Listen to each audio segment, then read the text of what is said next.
ஓம் சாந்தி. அவ்யக்த முரளி 28/12/1979. அவ்யக்த பாப்தாதா, மதுபன். சித்தி சொரூபமானவர் ஆவதற்கான விதி ஒருமித்த நிலை. நேற்றைய பகுதியினுடைய தொடர்ச்சியாக பாப்தாதாவினுடைய தனிப்பட்ட சந்திப்புகள், பயன்படுத்துங்கள் மற்றும் வெற்றி அடைபவராக ஆகுங்கள். இதில் பாபா சொல்கிறாங்க, எப்படி பிரம்ம பாபா நிச்சயத்தினுடைய ஆதாரத்தில், ஆன்மீக போதையின் ஆதாரத்தில் கண்டிப்பாக நடக்கும் அப்படின்னு ஞானம் தெரிந்தவராக ஆகி அனைத்தையுமே பயனுள்ளதாக ஆக்கினார். தனக்காக எதையுமே வச்சுக்கல, எல்லாத்தையுமே பயன்படுத்தினார். அதற்கான நடைமுறை எடுத்துக்காட்டாக இறுதி நாள் வரை உடல் மூலம் கடிதங்கள் எழுதி அதன் மூலம் சேவை செய்தார். வாய் மூலமாக மகா வாக்கியங்களை உச்சரித்தார் என்பதையும் பார்த்தீங்க. இறுதி நாளிலும் நேரம், எண்ணம், உடலையும் பயன்படுத்தினார். அந்த மாதிரி பயன்படுத்துவது என்பதனுடைய அர்த்தமே உயர்ந்த காரியங்களுக்கு ஈடுபடுத்துவது. அந்த மாதிரி யார் பயன்படுத்துகிறாங்களோ அவங்களுக்கு வெற்றி இயல்பாகவே பிராப்தியாகுது.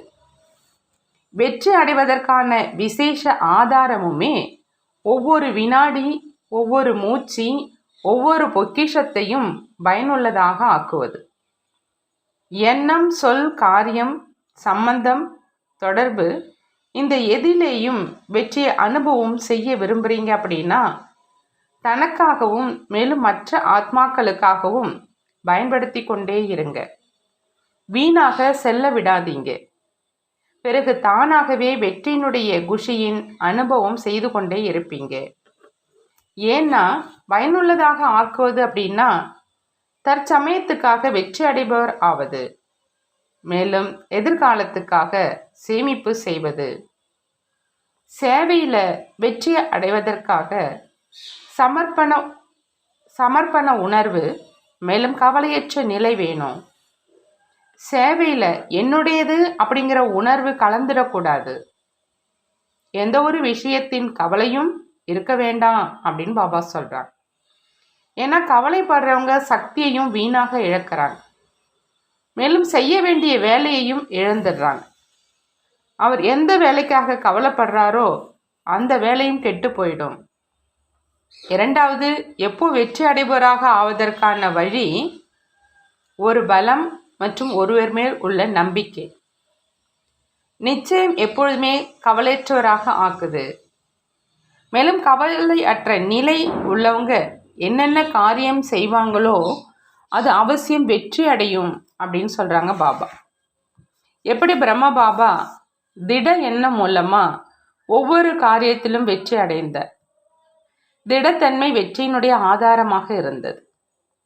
அந்த மாதிரி தந்தையை பின்பற்றி செய்யுங்கிறாங்க பாபா.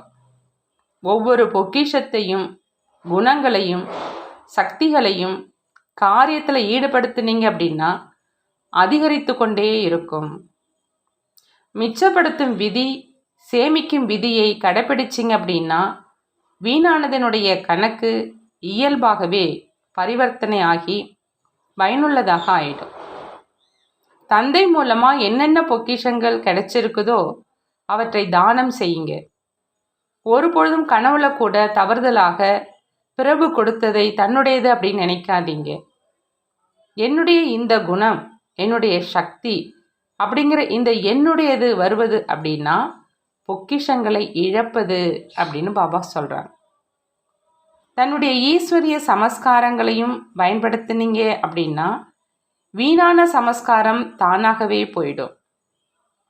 ஈஸ்வரிய சமஸ்காரங்களை புத்தி அப்படிங்கிற பாதுகாப்பு பெட்டகத்தில் வைக்காதீங்க.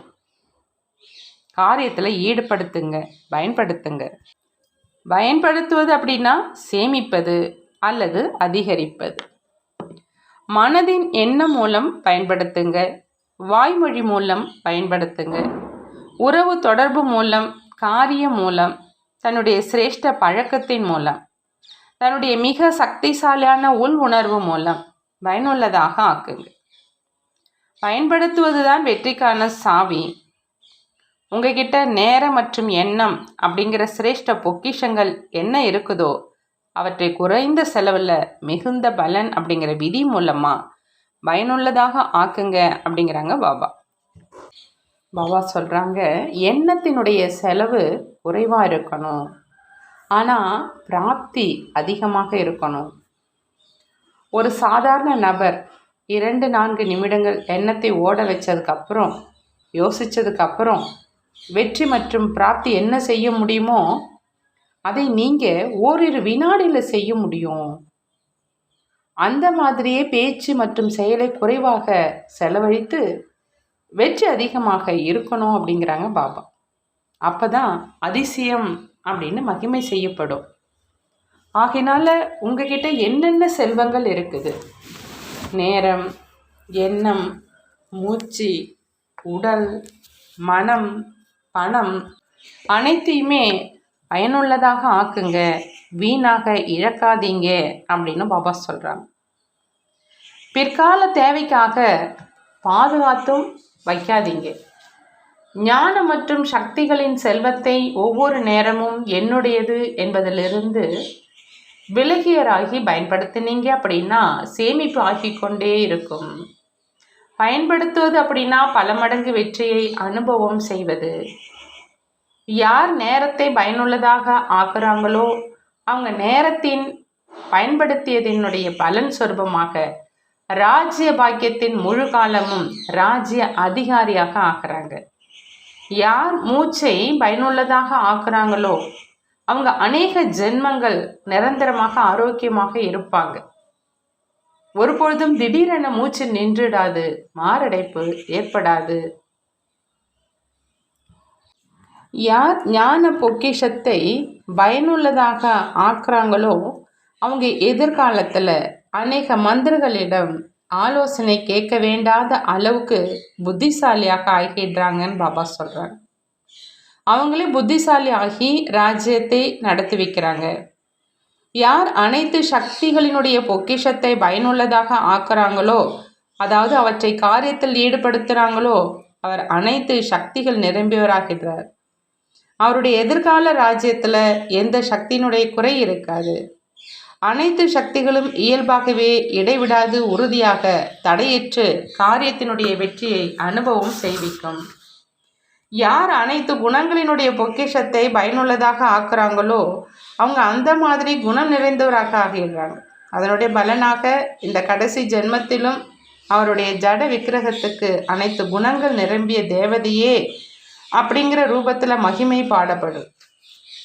யார் ஸ்தூல பணம் செல்வத்தினுடைய பொக்கிஷத்தை பயனுள்ளதாக ஆக்குறாங்களோ அவங்க 21 ஜென்மங்களுக்காக அனைத்து செல்வங்களும் நிறைந்தவராக இருப்பாங்க.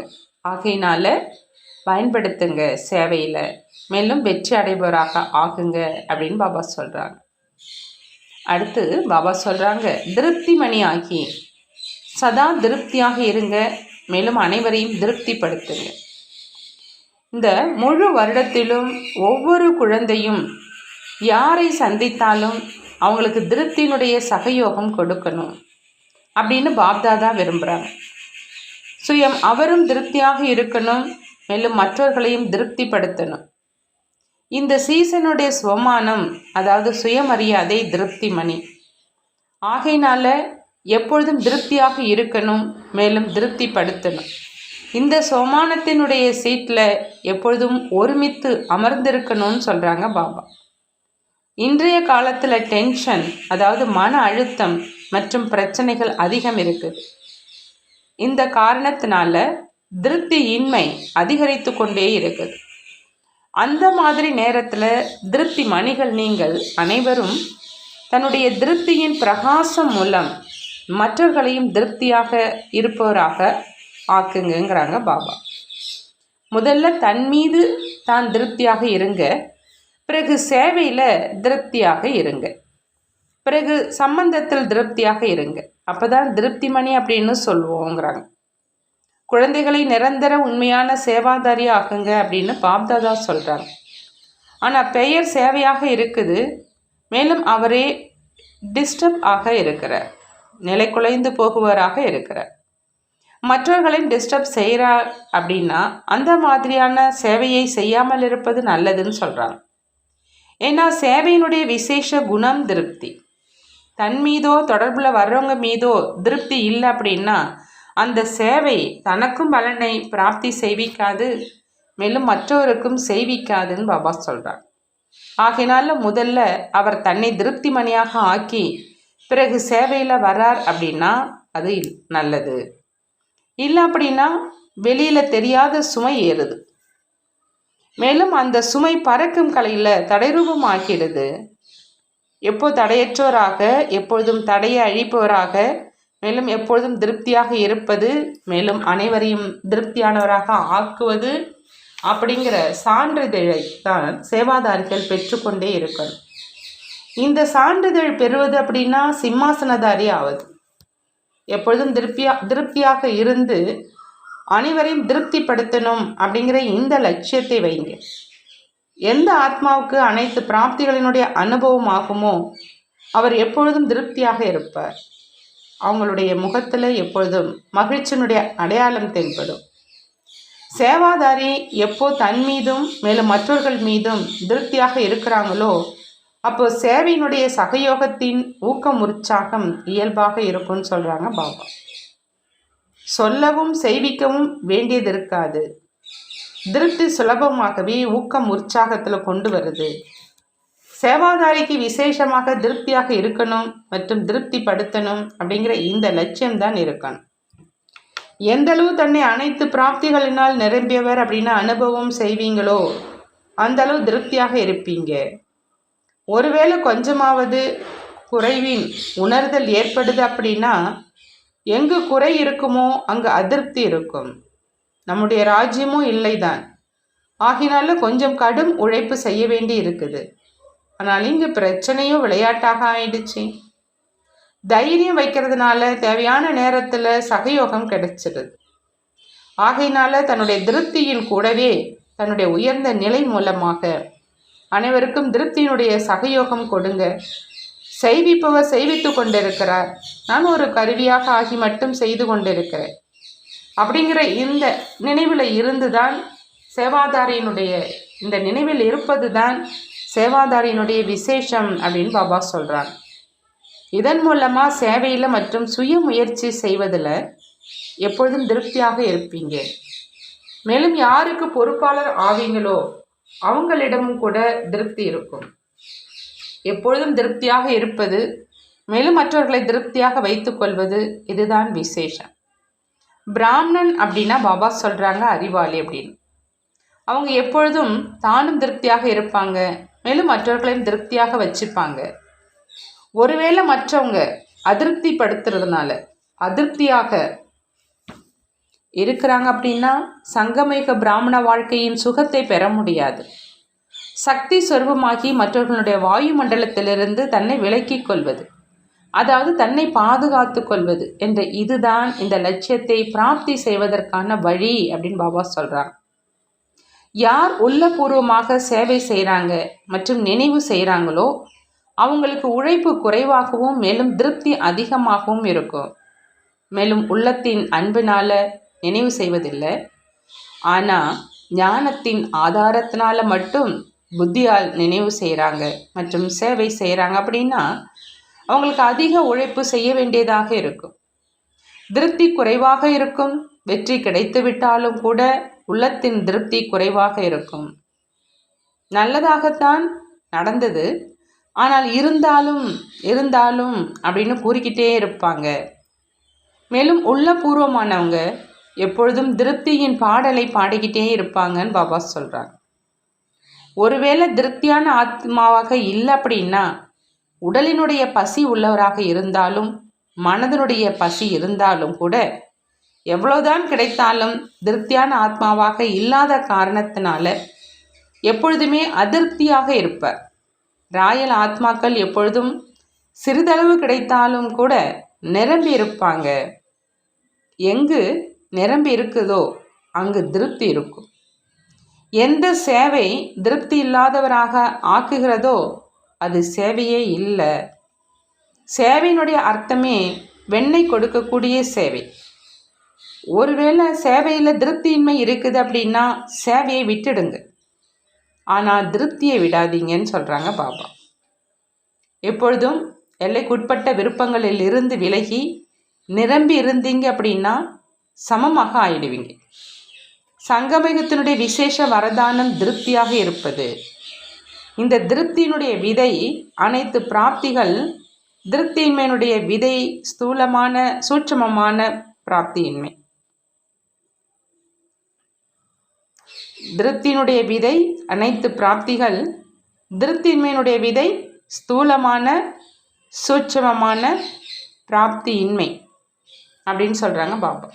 பிராமணர்கள் உங்களை பொறுத்த அளவில் இல்லை அப்படிங்கிற ஒரு பொருள் கூட பிராமணர்களின் பொக்கிஷத்தில் மேலும் பிராமணர்களின் வாழ்க்கையில் இல்லைங்கிறாங்க. அப்படின்னா பிறகு திருப்தியின்மை ஏன் இருக்குது? எப்பொழுது வரமளிக்கும் வள்ளலினுடைய களஞ்சியம் நிரம்பி இருக்குது, இந்த அளவு பெரிய பிராப்தி இருக்குது, பிறகு திருப்தியின்மை ஏன் அப்படின்னு பாபா கேட்குறாங்க. யார் திருப்தி மணிகளாக இருக்கிறாங்களோ அவங்க மனதால் உள்ளத்தால் அனைவர் மேலும் தந்தை மீதும் நாடகத்தின் மீதும் எப்பொழுதும் திருப்தியாக இருப்பாங்க. அவங்களுடைய மனம் மற்றும் உடலில் எப்பொழுதும் மகிழ்ச்சியினுடைய அலை தென்படும். ஏதாவது சூழ்நிலை வந்துவிட்டாலும் கணக்கு வழக்கை முடிக்கும் ஏதோ ஒரு ஆத்மா மோதுவதற்கு வருகிறார் என்றாலும் உடலின் கர்மத்தின் விளைவுகளை அனுபவிப்பது எதிரில் வந்து கொண்டிருந்தாலும் எல்லைக்கு உட்பட்ட ஆசையிலிருந்து விடுபட்ட ஆத்மா திருப்தியின் காரணமாக மகிழ்ச்சியுடைய ஜொலிப்பில் மின்னி கொண்டிருக்கும் நட்சத்திரமாக தென்படுவாங்க அப்படிங்கிறாங்க பாபா. திருப்தியான ஆத்மாக்கள் எப்பொழுதும் சுயநலமற்றவராக மேலும் எப்பொழுதும் யார் மீதும் பழி சுமத்தாதவர்களாக இருப்பாங்க.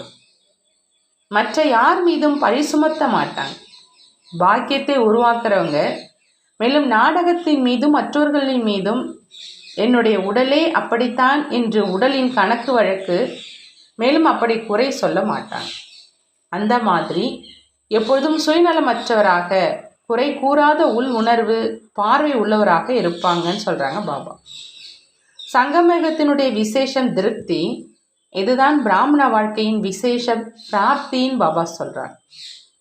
திருப்தி மற்றும் மகிழ்ச்சி இல்லை அப்படின்னா பிராமணன் ஆனதினுடைய லாபமே இல்லை. ஆகையினால பாபா சொல்கிறாங்க, திருப்தியாக இருங்க, மேலும் அனைவரையும் திருப்திப்படுத்துங்க. இதில் தான் உண்மையான சுகம் இருக்குது, இதுதான் உண்மையான சேவையும் கூட அப்படிங்கிறாங்க பாபா. அடுத்து பாபா சொல்கிறாங்க, மனதை கட்டுப்படுத்தி ஒருமுகப்படுத்தும் சக்தியை அதிகரியுங்கள். மனதினுடைய ஒருமுகப்பட்ட நிலைதான் ஒரே சீரான மனநிலையின் அனுபவம் செய்விக்கும். ஒருமுகப்பட்ட சக்தி மூலமா அவ்வியக்த பரிஸ்தா நிலையின் அனுபவத்தை சுலபமாக செய்ய முடியுங்கிறாங்க பாபா. ஒருமுகப்படுத்தும் சக்தி எஜமான நிலையினுடைய சக்தி சுலபமாக தடையற்றவராக ஆக்கிடும். ஒருமித்த நிலை அப்படின்னா மனதை எங்கே விரும்புகிறீங்களோ எப்படி விரும்புகிறீங்களோ எவ்வளோ நேரம் விரும்புகிறீங்களோ அவ்வளோ நேரம் ஒருமித்த நிலையில் வைத்திடுங்க. மனம் உங்களுடைய வசத்தில் இருக்கணும். உடல் ரூபத்தில் பரிஸ்தாஸ்திதியினுடைய அனுபவம் செய்வதற்காக மனதினுடைய ஒருமித்த நிலை அதன் மேல் கவனம் கொடுங்கிறாங்க பாபா. கட்டளைப்படி மனதை நடத்துங்க. எஜமானன் அப்படிங்கிற நிலையின் இருக்கையில் விதவிதமான சிரேஷ்ட நிலைகளின் இருக்கையில் அமர்ந்திருங்க. மனதில் எப்பொழுதாவது ஏதாவது பலகீனமான எண்ணம் உருவாகுது அப்படின்னா அதை அங்கேயே அழிச்சு சக்திசாலியாக ஆகுங்க. எண்ணம் அப்படிங்கிற அஸ்திவாரத்தை உறுதியாக்குங்க. அப்பதான் அவ்வியக்த ஈர்ப்பு வரும்.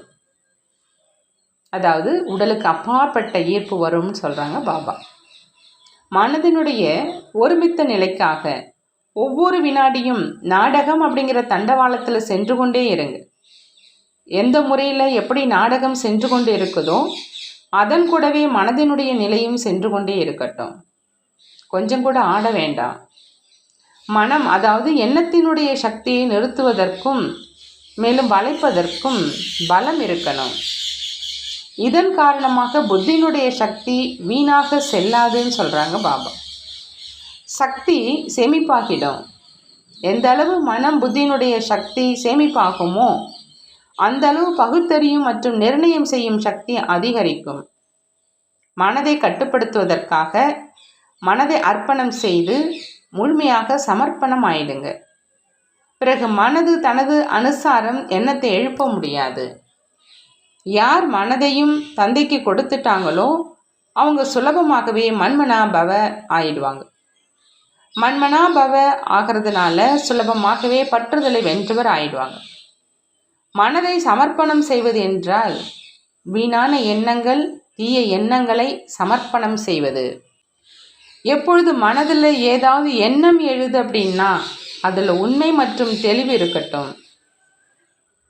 மனசில் எந்த ஒரு பாவத்தின், சுபாவத்தின், பழைய சமஸ்காரங்களினுடைய குப்பை இருக்க வேண்டாம்.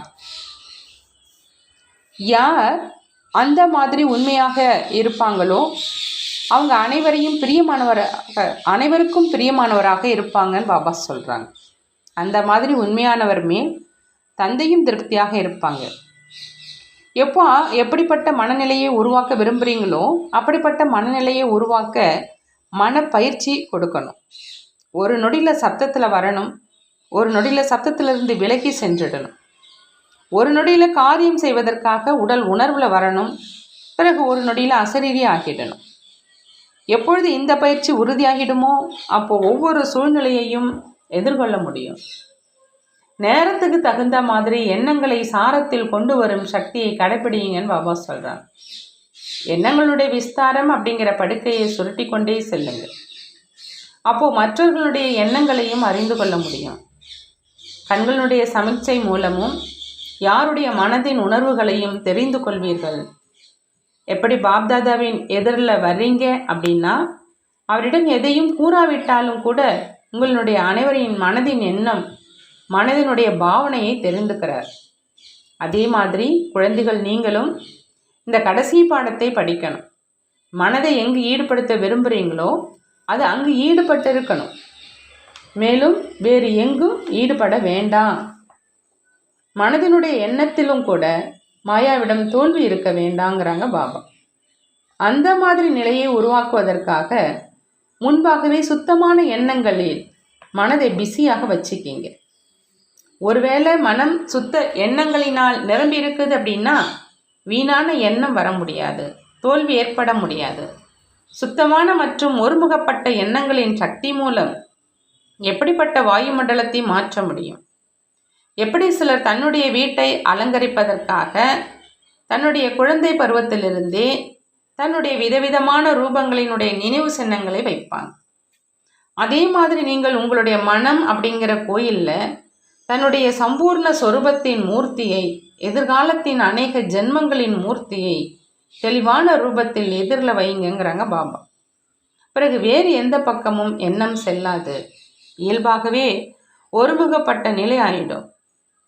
எப்பொழுது ஏதாவது அந்த மாதிரியான நாளாக இருக்குது அப்படின்னா நடைமுறையில் சென்று கொண்டிருக்கும் வாகனங்களின் ஓட்டத்தையும் நிறுத்தி 3 நிமிடங்கள் அமைதியினுடைய பயிற்சி செய்விக்கிறாங்க. அனைத்து நடந்து கொண்டிருக்கும் காரியத்தையும் நிறுத்திடுறாங்க. அதே மாதிரி நீங்களும் ஏதாவது காரியம் செய்கிறீங்க அல்லது பேசுகிறீங்க அப்படின்னா இடையிடையே இந்த எண்ணங்களினுடைய ஓட்டத்தை நிறுத்துவதற்காக பயிற்சி செய்யுங்கன்னு சொல்கிறாங்க பாபா. 1 நிமிடத்திற்காக கூட மனதினுடைய எண்ணங்களை உடல் மூலமாக நடந்து கொண்டிருக்கும் காரியத்தின் இடையே நிறுத்தியும் இந்த பயிற்சி செஞ்சீங்க அப்படின்னா எண்ணம் சக்திசாலியாக ஆயிடும்.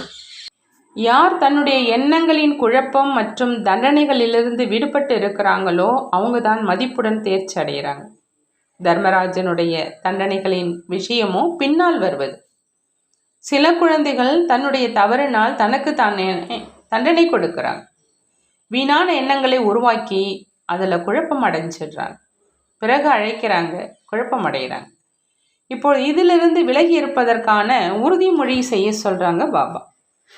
முழுமையானவர் ஆகிறதுல வீணான எண்ணங்களினுடைய புயல் தடை போடுது அப்படிங்கிறது பெரும்பான்மையோரின் புகார்.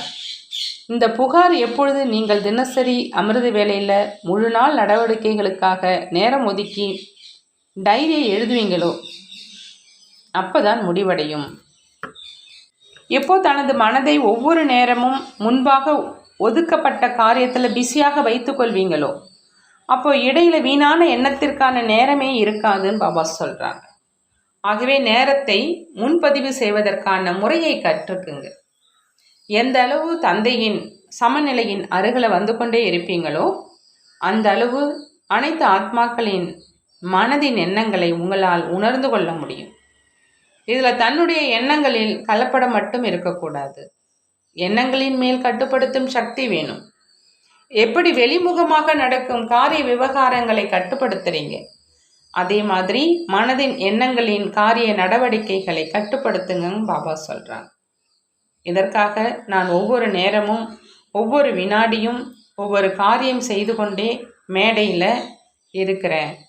என்னுடைய தற்சமயம் மற்றும் எதிர்காலத்தின் பதவி என்ன அப்படிங்கிறத எப்பொழுதும் நினைவில் வைங்கிறாங்க பாபா. தற்சமயம் நேரத்துக்கு ஏற்ற மாதிரி இப்போ மனதினுடைய எண்ணங்களில் பெரிய வள்ளல் ஆகுங்க.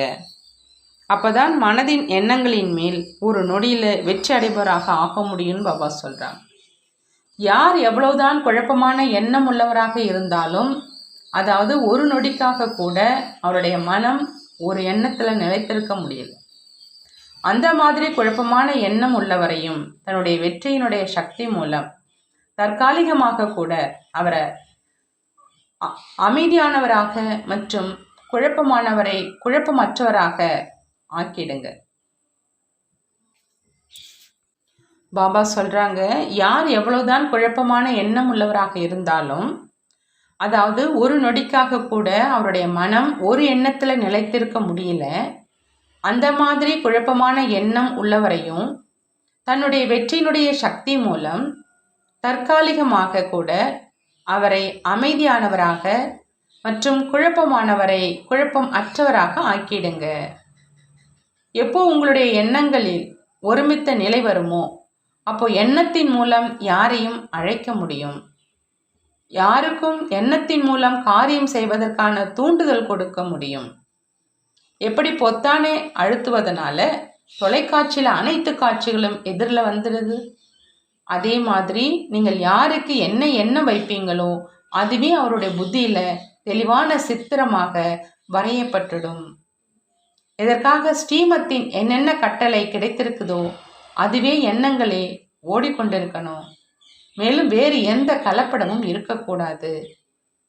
நீங்கள் சர்வ சக்திவானின் அரசாங்கத்தின் தூதுவர்கள். யாருடனாவது விவாதம் செய்து தன்னுடைய மனதை நிலைக்குலைய வைக்காதீங்க. எந்த ஒரு விஷயத்துக்காக கூட தன்னுடைய முகத்தில் அல்லது மனதின் நிலையில வித்தியாசத்தை கொண்டு வராதீங்க. எப்பொழுதும் மந்திரத்தை நினைவில் வைங்க. எப்பொழுது ஏதாவது அந்த மாதிரி விஷயம் எதிரில் வருது அப்படின்னா தன்னுடைய ஆத்மீக பார்வையின் கண் மற்றும் மன்மனாபவ அப்படிங்கிற மந்திரத்தை காரியத்தில் உபயோகத்தில் கொண்டு வந்தீங்க அப்படின்னா அந்த விஷயம் முடிவடைந்து விடும் அப்படிங்கிறாங்க பாபா. அடுத்ததா பாபா சொல்றாங்க, உள் உணர்வின் மூலமா வாயு மண்டலத்தை சக்திசாலியாக ஆக்குங்க. அனைத்தையும் விட தீவிர வேகத்துல சேவை அப்படின்னா விருத்தியின் மூலம் வாயு மண்டலத்தை உருவாக்குவது. அதாவது சக்தியான சிந்தனை உணர்வு மூலம் வாயு மண்டலத்தை உருவாக்குவது. விருத்தியானது மிக வேகமான ராக்கெட்டை விட வேகமானது. விருத்தியின் மூலம் வாயுமண்டலத்தை மாற்ற முடியும்னு சொல்றாங்க பாபா. எங்க விரும்பினாலும் எத்தனை ஆத்மாக்களுக்காக விரும்பினாலும் விருத்தியின் மூலம் இங்கு அமர்ந்து கொண்டே சென்றடைந்து விட முடியும். விருத்தியின் மூலம் திருஷ்டி மற்றும் சிருஷ்டியை மாற்றிவிட முடியும்னு சொல்றாங்க பாபா. விருத்தியில அனைவருக்காகவும் சுப பாவனை சுப விருப்பம் இருந்தால் போதும். உலக நன்மை செய்வதற்காக உங்களது விருத்தி, திருஷ்டி மற்றும் ஸ்திதி சதா எல்லையற்று இருக்கணும். விருத்தியில துளி அளவும் எந்த ஆத்மாவுக்காகவும் எதிர்மறையான அல்லது வீண் பாவனை இருக்கக்கூடாது. எதிர்மறையான விஷயங்களை மாற்றுவது தனிப்பட்ட விஷயம். ஆனால் யார் சுயம் எதிர்மறையான விருத்தியுடன் இருக்கிறாங்களோ அவங்களால மற்றவர்களது எதிர்மறையை நேர்மறையாக மாற்ற முடியாது அப்படிங்கிறாங்க பாபா. ஸ்தாபனையினுடைய ஆரம்பத்தில் சாதனங்கள் குறைவாக இருந்தது. ஆனால் எல்லையற்ற வைராகிய விருத்திக்கான பட்டியில் இருந்தாங்க.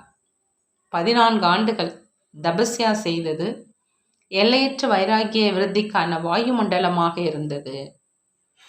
பாப்தாதா இப்போ அதிக சாதனங்களை கொடுத்திருக்கிறாங்க. சாதனங்களுக்கு எந்த குறையுமே இல்லை. ஆனால் அனைத்தும் இருந்தாலும் எல்லையற்ற வைராகியம் இருக்கணும். உங்களது வைராகிய விருத்திக்கான வாயுமண்டலம் இன்றி ஆத்மாக்கள் சுகம் அமைதி அடைய முடியாது, குழப்பத்திலிருந்து விடுபட முடியாது. ஆக அனைத்து அவசியமான சாதனங்களையும் பயன்படுத்துங்க. ஆனால் எவ்வளவு முடியுமோ மனதில் வைராக்கிய விருத்தியுடன் பயன்படுத்துங்க. சாதனங்களுக்கு வசமாக்கி பயன்படுத்தக்கூடாது. இப்போ சாதனைக்கான வாயுமண்டலத்தை நாலாபுரமும் உருவாக்குங்க. நேரத்தின் நெருக்கத்தில் காரணத்தினால இப்போ உண்மையான தபஸ்யா அல்லது சாதனை என்ன அப்படின்னா எல்லையற்ற வைராகியம்.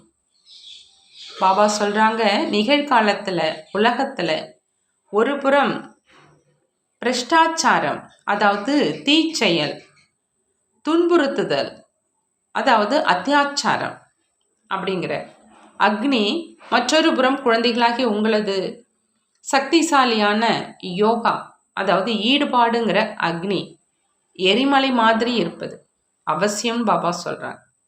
இந்த எரிமலை ரூபமானது பிரஷ்டாச்சாரம் அத்தியாச்சாரத்தின் நெருப்பை சமாப்தி செய்து அனைத்து ஆத்மாக்களுக்கும் உதவி செய்யும். உங்களது ஈடுபாடு எரிமலை ரூபத்தில் இருக்கணும். அதாவது சக்திசாலி யோகாவாக இருக்கணும். விருத்தியில் அனைவருக்கும் நன்மைக்கான பாவனை இருக்கணும். ஆக இந்த ஈடுபாடு என்ற நெருப்பானது அந்த நெருப்பை சமாப்தி செஞ்சிடும். மேலும் ஆத்மாக்களுக்கு பரமாத்மாவினுடைய செய்தியின் குளிர்ந்த சொரூபத்தின் அனுபவம் செய்விக்கும். இதற்காக இப்போ திருஷ்டி விருத்தியில் தூய்மை என்பதில் அதிக கவனம் செலுத்துங்க. ஆனால் மூல அஸ்திவாரம் தனது எண்ணங்களை தூய்மையானதாக வைத்திருப்பது. ஞான சொரூபமானதாக ஆக்குங்க, சக்தி சொரூபமாக ஆக்குங்க. ஆக உங்களது வைப்ரேஷன் மூலம், உங்களுடைய வைப்ரேஷன் மூலம், விருத்தி மூலம், சுப பாவனையின் மூலம் மற்றவர்களது மாயை எளிதாகவே ஓடிடும். ஒருவேளை ஏன் எதற்கு என்பதில் போனீங்க அப்படின்னா உங்களது மாயையும் விலகாது, மற்றவர்களுடைய மாயையும் விலகிவிடாது அப்படிங்கிறாங்க பாபா. இப்போ குழந்தைகளாகிய நீங்கள் 2 வகையான காரியங்கள் செய்யணும். ஒன்று, ஆத்மாக்களை தகுதியானவர்களாக மற்றும் யோகிகளாக ஆக்கணும். மற்றொன்று, நிலத்தையும் தயார் செய்யணும். இதற்கு விசேஷமாக வார்த்தைகளின் கூடவே விருத்தியை மேலும் தீவிர வேகத்தில் கொண்டு செல்லணும். ஏன்னா விருத்தியின் மூலம் வாயுமண்டலம் உருவாகும். மேலும் வாயுமண்டலத்தின் பாதிப்பு இயற்கையின் மீது ஏற்படும். அப்போதான் தயாராவாங்க. வார்த்தை மற்றும் விருத்தி இரண்டும் கூடவே சேவையில் ஈடுபட்டிருக்கணும். உங்களது வார்த்தைகள், செயல்கள் மற்றும் விருத்தியின் மூலம் லேசான நிலையினுடைய அனுபவம் ஏற்படணும். நான் லேசாகத்தான் இருக்கிறேன், ஆனால் மற்றவங்க என்னை புரிந்து கொள்வது கிடையாது, அறிந்து கொள்வது கிடையாது என்று இருந்துடக்கூடாது. ஒருவேளை புரிந்து கொள்ளவில்லை எனில் நீங்கள் உங்களது மனோபலத்தின் மூலம் அவங்களுக்கு புரிய வைங்க. 95% அனைவருக்கும் பிடித்தமானவர்களாக ஆகுங்க. உங்களது செயல்கள் விருத்தி அவங்களை மாற்றணும். இதற்கு சகித்து கொள்ளும் சக்தி தாரணை செய்வது மிக அவசியம். உங்களுடைய விருத்தியில் சிரேஷ்ட பாவனை, சிரேஷ்ட விருப்பம் இருந்தால் ஒரு வினாடியினுடைய சங்கல்பத்தின் மூலம், திருஷ்டியின் மூலம், தனது மன மகிழ்ச்சியின் மூலம் வினாடியில் மற்றவர்களுக்கு அதிகம் கொடுத்துட முடியும். யார் வந்தாலும் அவங்களுக்கு பரிசு கொடுங்க, வெறும் கையுடன் சென்றிடக்கூடாதுங்கிறாங்க பாபா. ஒவ்வொரு மனிதனையும் விஷயத்தையும் நேர்மறையான விருத்தியுடன் பாருங்க, கேளுங்க அல்லது சிந்திங்க. அப்போ ஒரு பொழுதும் ஆவேசம் அல்லது கோபம் வராது. நீங்கள் மாஸ்டர் அன்பு கடலாக இருக்கீங்க அப்படின்னா உங்களது கண் விருத்தி திருஷ்டியில் சிறிதும் வேறு எந்த பாவனையும் வரவே முடியாது. ஆகினால என்ன நடந்தாலும், முழு உலகமும் உங்கள் மீது கோபப்பட்டாலும் மாஸ்டர் அன்பு கடலாகி உலகத்தை அலட்சியப்படுத்திடுங்க. கவலையற்ற சக்கரவர்த்தி ஆகுங்க. தான் உங்களது சிரேஷ்ட விருதியின் மூலம், அப்போதான் உங்களுடைய சிரேஷ்ட விருதியின் மூலமா சக்திசாலியான வாயுமண்டலம் உருவாகும்னு பாபா சொல்றாங்க. இன்றைய நாளில் விஞ்ஞான சாதனத்தின் மூலம் வீணான பொருட்களையும் மிக அழகான ரூபமாக மாற்றிடுறாங்க. ஆக உங்களது சிரேஷ்ட விருத்தி எதிர்மறை, அதாவது வீணானவைகளை நேர்மறையானதாக மாற்றிடணும். உங்களது மனம் மற்றும் புத்தி எதிர்மறையானதை தொடவே கூடாது. ஒரு வினாடியில் மாறிடணும் அப்படிங்கிற அளவுக்கு ஆக்கி கொள்ளுங்கிறாங்க பாபா. வரதானம்: சத்தியத்தின் ஆதாரத்தில் ஒரு தந்தையை பிரத்யட்சம் செய்யக்கூடிய பயமற்ற அதிகாரம் நிறைந்த சொர்பமானவர் ஆகுக. சத்தியத்தின் ஆதாரத்தில் ஒரு தந்தையை பிரத்யட்சம் செய்யக்கூடிய பயமற்ற அதிகாரம் நிறைந்த சொரூபமானவர் ஆகுக. பாபா சொல்றாங்க, சத்தியம்தான் பிரத்யட்சத்தாவினுடைய ஆதாரம். தந்தையை பிரத்யட்சம் செய்வதற்காக தயக்கமின்றி பயமற்று மேலும் அதிகாரம் நிறைந்த சொரூபமானவராகி பேசுங்க. எப்போ பிற அநேக வழியில் நடக்கிறவங்க நம் அனைவரினுடைய தந்தை ஒருவரே, அவர்தான் இப்பொழுது காரியம் செய்து கொண்டிருக்கிறார், நாம் அனைவரும் அந்த ஒருவரின் குழந்தைகள், ஒன்றானவர்கள், மேலும் இந்த ஒன்றுதான் யதார்த்தமானது அப்படிங்கிற இந்த ஒரு விஷயத்தை ஏற்றுக்கொண்டார்கள் அப்படின்னா வெற்றி கொடி பறக்க விடப்படும். இதே எண்ணத்தோடு முக்திதாமம் செல்வீங்க. மேலும் பிறகு அவரவருடைய பாகத்தை நடிக்க வரும்பொழுது கடவுள் ஒருவரே அப்படிங்கிற இதே சமஸ்காரம்தான் முதல்ல வெளிப்படும். இதுதான் பொற்காலத்தினுடைய நினைவுன்னு பாபா சொல்றாங்க. ஸ்லோகன்: சகித்து கொள்வதுதான் தன்னுடைய சக்தி ரூபத்தை வெளிப்படுத்துவது அப்படின்னு சொல்றாங்க பாபா. சகித்து கொள்வதுதான் தன்னுடைய சக்தி ரூபத்தை வெளிப்படுத்துவது. நல்லது. ஓம் சாந்தி. நன்றி பாபா, நன்றி.